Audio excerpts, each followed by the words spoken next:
हरि विमुखन को तजो रे मन हरि विमुखन को जिनके संग को मति उपजत है, जिनके संग को मति उपजत है, परत भजन में भंग तजो रे मन हरि विमुखन को संग तजो रे मन हरि विमुखन को संग।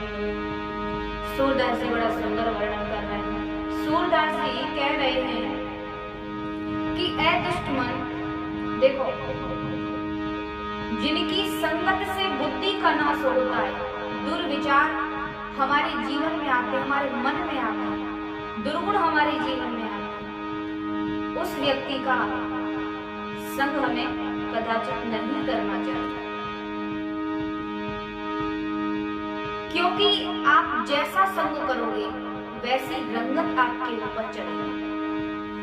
इसलिए संत कहते हैं कि दुसंग सर्वथा त्याज्य। अच्छी संगति करो, अच्छे लोगों की संगति करोगे तो अच्छे विचार हमारे जीवन में आए, अच्छे गुण हमारे जीवन में आए। और बुरे लोगों की संगति करोगे, कुसंगति करोगे तो कुसंगति पाकर तो हमारा जीवन बर्बाद होगा। क्योंकि तुलसी बाबा भी यही बात कहते हैं कि को न कुसंगति पाई नसाई, रही न नीच मते चतुराई। कुसंगति पाकर कौन नष्ट नहीं होता। इसलिए करनी है तो अच्छी संगति करो, सत्संगति करो और उन दुष्टों की संगति त्याग दो। तजो रे मन हरि विमुखन को संग। जो हरि से विमुख है, जो हरि से दूर है, जो भजन नहीं करते, पूजा पाठ जिनके जीवन में नहीं है, जो ये नहीं जानते कि भजन क्या है, पूजा पाठ क्या है, भक्ति क्या है, उनका त्याग कर देना चाहिए, उनका त्याग कर देना चाहिए। ऐसा संत सूरदास जी कह रहे हैं। और आगे संत सूरदास जी पद के माध्यम से कह रहे हैं कि कहा होत पया कौन कराए, कहा होत पया कौन कराए। विष नहीं तजत भुजंग, विष नहीं तजत भुजंग, कागई का फूल चुगाए, कागई का फूल चुगाए। स्वान निभाए गंग तजो रे मन हरि विमुखन को संग। तजो रे मन हरि विमुखन को संग। तजो रे मन हरि विमुखन को संग। सूरदास जी कह रहे हैं कि ऐसे लोगों का सदा के लिए त्याग कर देना चाहिए। क्योंकि सांप को दूध पिलाने से कोई लाभ नहीं और वह विष का कभी त्याग नहीं करता। कौए को कपूर जुगाने से, कुत्ते को गंगा जी में नहलाने से और गधे को चंदन का लेप लगाने से तथा बंदर को आभूषण पहनाने से क्या लाभ। ऐसा सूरदास जी कह रहे हैं।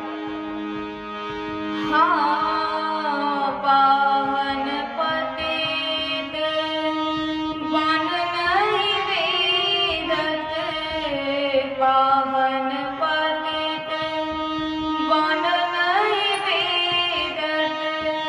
नीतो करत निशंग, नीतो करत निशंग।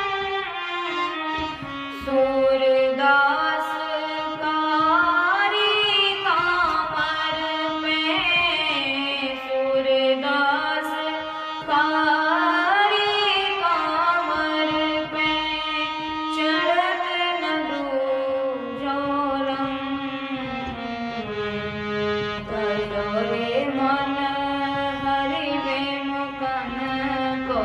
संग तजो रे मन हरि विमुख को संग।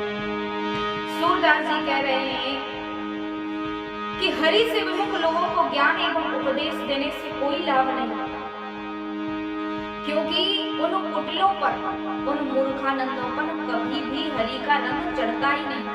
उनसे कहो भजन किया करो भैया, तो वो यही कहते हैं कि अरे बुढ़ापे में भजन कर लेंगे, अभी से क्या करें भजन करें। तो उनको कोई जरा बताए कि भैया बुढ़ापे में तो ऐसी स्थिति आ ही जाएगी कि जब तुमसे चारपाई से खड़ा भी नहीं हुआ जाएगा तो वहां तो राम याद आएंगे ही। लेकिन भक्ति तो वही श्रेष्ठ है जो बचपन से की जाए, क्योंकि कहते हैं कि बचपन में जो भक्ति की जाती है, बचपन से शुरू जो भक्ति होती है वो निर्मल होती है। हाँ, और कहते हैं कि जो 5 से 25 वर्ष तक भक्ति की जाए वो भक्ति स्वर्ण जैसी बताई गई है, और 25 वर्ष से 50 वर्ष तक जो भक्ति की जाए वो चांदी जैसी बताई गई है, और 75 वर्ष से जो 50 वर्ष से जो 75 वर्ष तक भक्ति की जाए वो पीतल जैसी बताई गई, और 75 वर्ष से जो 100 वर्ष तक भक्ति की जाती है वो केवल माटी है। क्योंकि उसमें तो राम याद आते ही हैं, जब स्थिति ही ऐसी आ जाती है कि वहां तो राम याद आएंगे ही आएंगे, क्योंकि वहां कष्टमय शरीर जो बन जाता है, वृद्ध शरीर है, तो वहां तो दुख आएगा, तो राम का नाम तो ऑटोमेटिकली लिख ही जाएगा अपने मुख से। इसलिए अगर भक्ति शुरू करनी है तो बुढ़ापे के भरोसे नहीं, बल्कि जब से आपको पता चले कि भगवान के अलावा कोई काम आने वाला नहीं है, तब से ही भक्ति शुरू कर दो, तब से ही भजन ध्यान शुरू कर दो, और ऐसे दुष्ट लोगों का संग त्याग दो जो हमारी भक्ति में बाधा है। तजो मन हरि में